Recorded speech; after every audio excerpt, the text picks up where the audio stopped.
Hello, j'espère que vous allez bien, je vous reprends pour un nouveau vlog. Je suis désolée, ça fait je suis en train de sauter un dimanche sur deux pour les vidéos, mais voilà, comme vous le savez, avec un petit nouveau-né, c'est un peu compliqué. Donc je voulais vous parler de mes lectures terminées, donc j'en ai terminé 3 et j'en ai 2 en cours. J'en ai oublié un, donc là je filme dans la chambre de mon fils parce que en bas, ma fille est en train de regarder des dessins animés avec mon mari. Donc j'ai lu et terminé Betty de Tiffany McDaniel, qui a été recommandée par Lucie, de la chaîne Lucie a lu.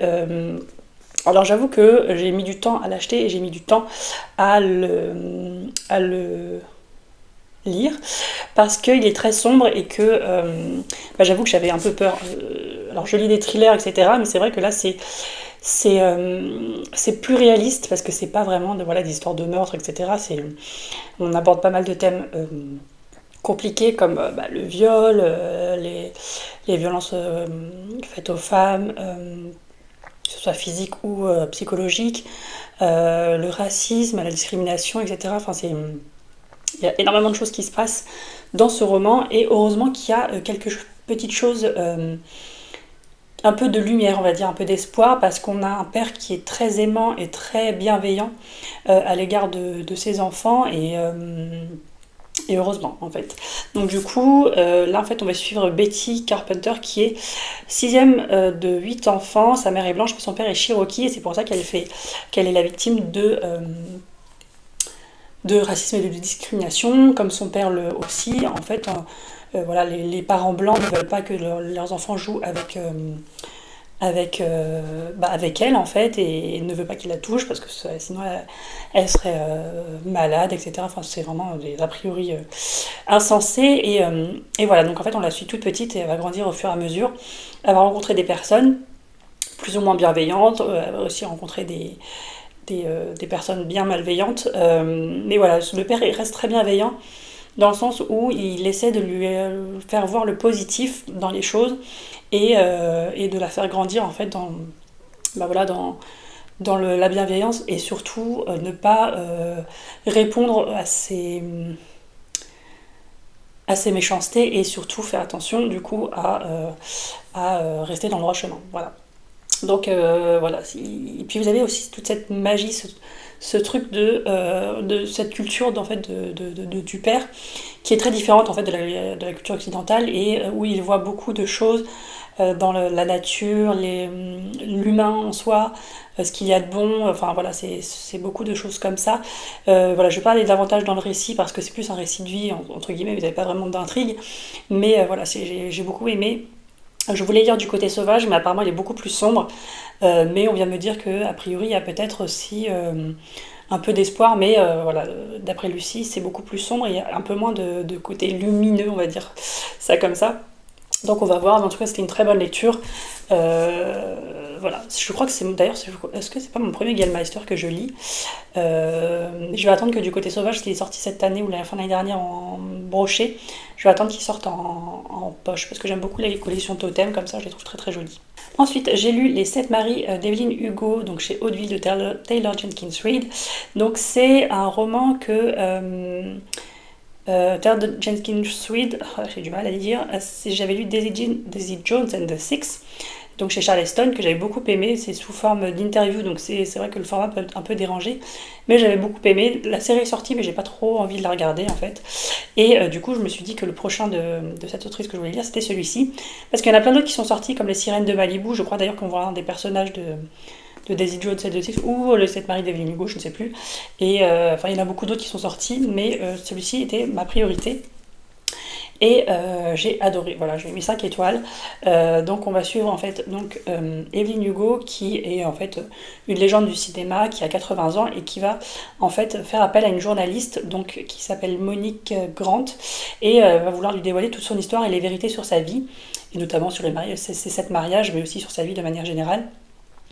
Et donc Monique ne comprend pas pourquoi elle a été choisie, en sachant qu'elle n'a pas de lien avec elle et qu'elle ne la connaît pas, mais elle se dit que ça peut être le scoop de sa vie, donc elle y va. Et voilà, elle va raconter depuis sa jeunesse jusqu'à je crois, ses 50-60 ans, en fait, sa vie.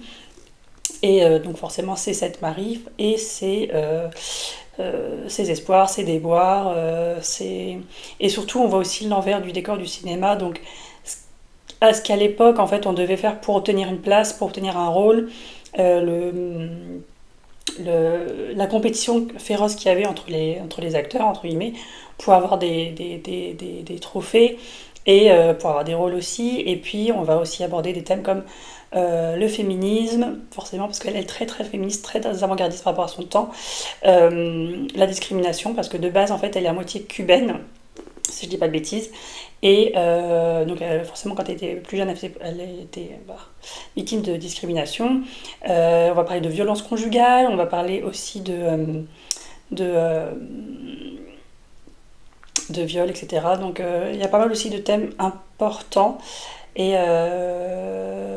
voilà, on parlait forcément de l'âge d'or du cinéma, mais ça c'est, je dirais que c'est un peu secondaire par rapport à tout le reste. Et en fait, on va voilà, faire face à une femme très forte qui va faire preuve de beaucoup de sacrifices et d'ambition. Voilà un peu les thèmes aussi abordés. J'ai adoré, je peux pas vous en dire davantage parce que pareil, c'est un récit de vie, donc à part peut-être des twists qui peuvent arriver, je peux pas vous dire grand chose de plus. Ensuite, j'ai lu et terminé du coup Anima, donc c'est le premier tome d'une série, donc c'est Les Enfants, le premier tome. Marie-Sarah, donc en fait en 2018 j'avais lu, c'était une auto-édition, j'avais lu ce tome-là en 2018, j'avais un gros coup de cœur dessus et il a été retravaillé, réédité avec une nouvelle couverture, etc. cette année, et donc le tome 2 je crois sort à la fin de l'année. Et donc voilà, ça c'est l'auto-édition. Et pour vous dire le pitch, en fait, les enfants de cet univers disparaissent et en fait, vous avez 4 adolescents qui sont appelés à sauver le monde et pour cela, ils doivent retrouver leur moitié, donc, et ça s'appelle la quête de l'anima. En fait, dans ce monde, chaque être est divisé en deux. Donc, une partie d'une âme va dans un être humain et l'autre dans un animal ou une créature, enfin voilà. Et du coup, cette quête de l'anima, en fait, c'est cette quête pour trouver la moitié et se retrouver complet. Voilà. Et donc, voilà, c'est entre récit d'aventure et construction identitaire. Alors moi, j'avais eu un gros coup de cœur parce qu'on suit et des adultes et des enfants. Alors là, il a été retravaillé pour faire un peu plus young adulte, en fait, plus, parce qu'il était plus jeunesse à l'époque, même si ça ne m'a pas empêché d'avoir un coup de cœur dessus. Et donc là, il a été retravaillé pour faire un peu plus young adult. Et on suit des parents, bon, pas que des parents, mais des adultes, certains qui sont parents, dont principalement Soria, qui est la mère de 2 enfants qui vont participer à cette quête de l'anima. Et forcément, enfin, je pense pas forcément, mais quand vous avez un peu ce côté maternel que vous êtes maman, en fait, je pense que ça vous parle pas mal parce que elle fait pas mal de sacrifices et elle a peur pour ses enfants parce que là ils vont partir dans une quête dangereuse parce que voilà, ils vont rencontrer des dangers, etc. Et donc là, ils sont tous appelés, enfin ils sont 4 là pour cette quête-là. Et voilà, Soria fait partie, elle, d'une ancienne quête. Donc vous avez des quêtes pas régulièrement, mais voilà, vous avez des quêtes précédentes. Et elle fait partie du groupe des élus. Et en fait, ces élus, en fait, leur anima, c'était un dragon, en fait. Donc vous aviez 5 dragons.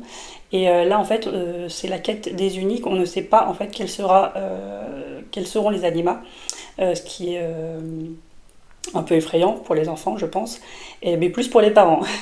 Et voilà, donc c'est un univers un peu complexe, mais aussi, surtout, je pense que c'est basé sur le fait de découvrir qui l'on est, de devenir ce qu'on doit être, et surtout cette notion d'âme complète et de quête identitaire, en fait, sous format de roman de fantasy, qui est aussi très riche. Et forcément, moi, quand il y a des dragons, vous savez, voilà, ça me parle beaucoup, mais voilà, vous avez beaucoup ce côté spirituel aussi, et c'est très réfléchi, et on réfléchit beaucoup sur ça. Outre le monde de fantasy qui est hyper riche, je trouve que, enfin moi en tout cas, ça me parle beaucoup au niveau de cette quête, voilà, de cette moitié, parce qu'en fait, on ressent un vide sans être moitié, et on essaie de trouver ce qu'on doit pas ce qu'on doit devenir, mais on essaie de devenir ce qu'on est censé être. Voilà, donc moi j'ai beaucoup aimé. Et on parle beaucoup aussi pas d'écologie, mais de respect de la nature et des animaux. ce qui est aussi un point hyper positif pour moi, en tout cas pour les personnes qui liront ce roman. Après, je pense qu'il y a des notions, notamment par rapport au côté maternel, qui ça passera certainement à côté de certaines personnes bah, voilà, qui n'ont pas ce côté maternel peut-être, mais en tout cas moi ça va beaucoup parler justement pour ce côté-là. Et voilà, donc moi j'ai adoré, j'ai encore mis 5 étoiles, il faut que je fasse une chronique bientôt sur Instagram. Et je voulais vous parler aussi de Le sang et l'acier. Alors j'ai pas mis de marque-page parce que je le lis en e-book. Le sang et l'acier, donc c'est le premier tome des légendes de Tezmar d'Hélène Scheurer chez Corrigan. Donc c'est mon premier roman de chez Corrigan que je lis et j'aime beaucoup pour le moment. On va suivre Althea. Est-ce que c'est Althea?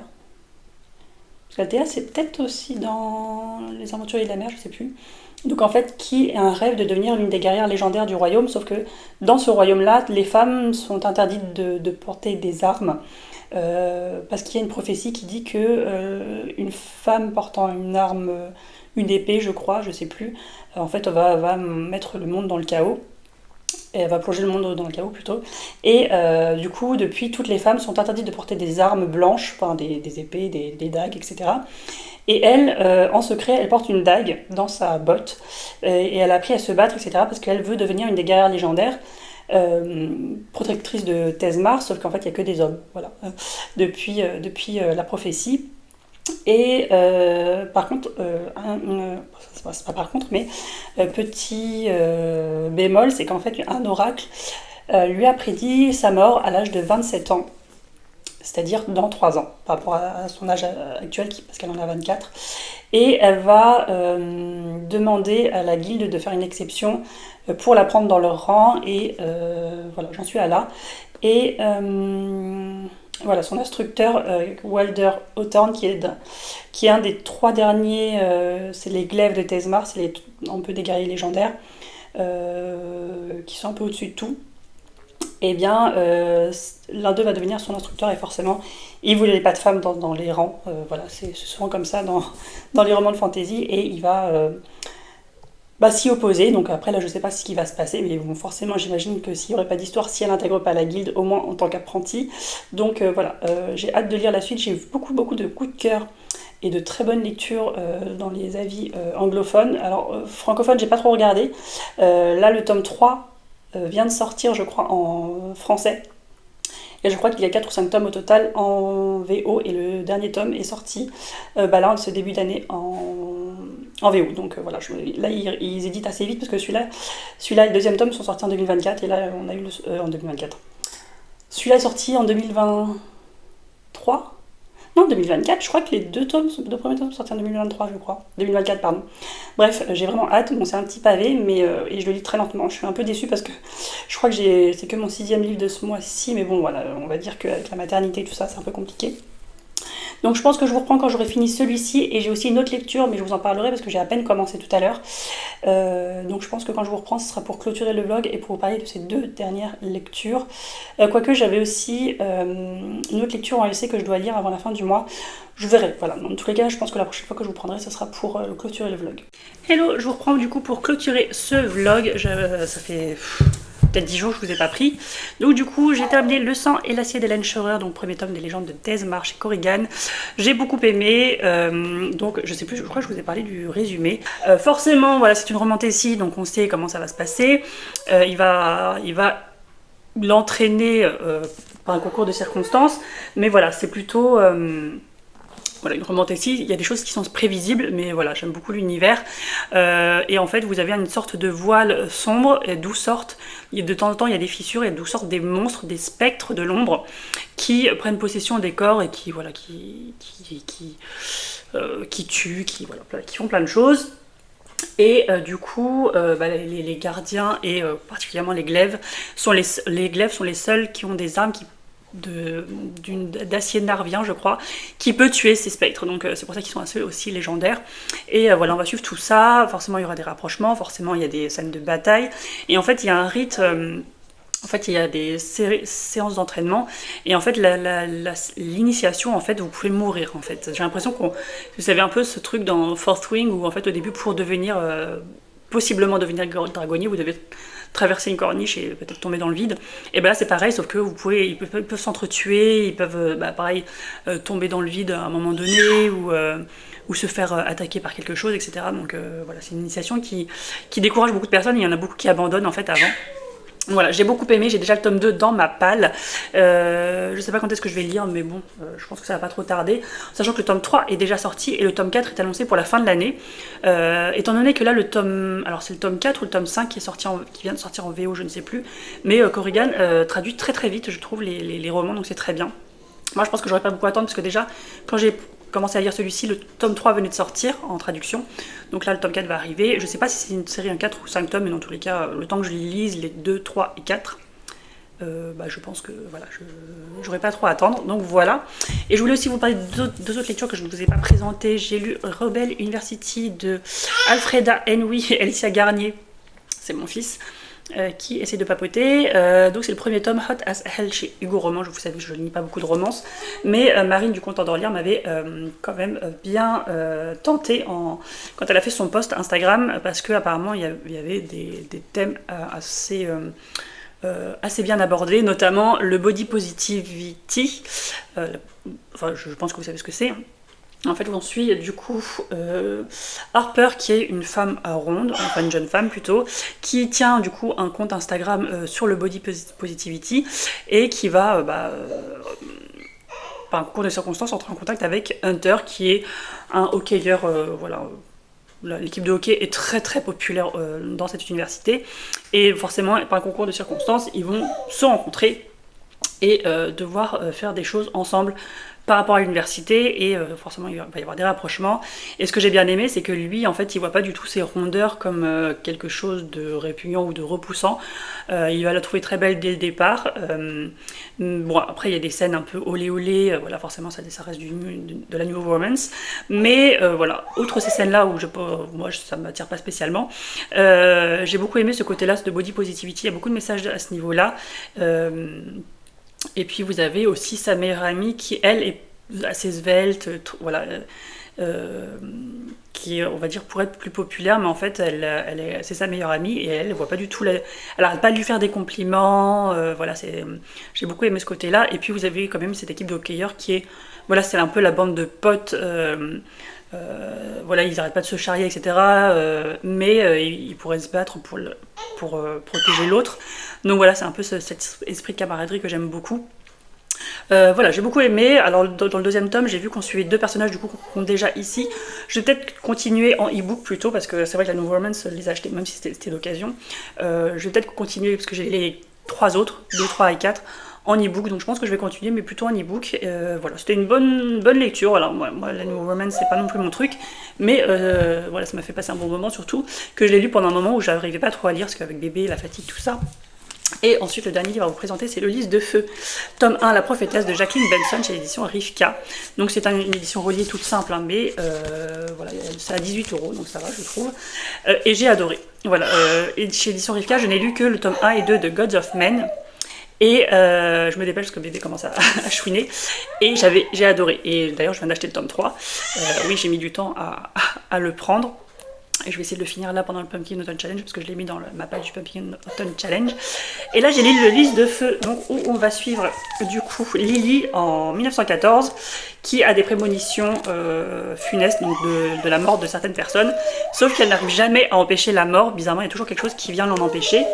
Et du coup elle est frustrée forcément, et elle va tomber sur Lord Strangford, qui est un noble, alors qu'elle est plutôt pauvre.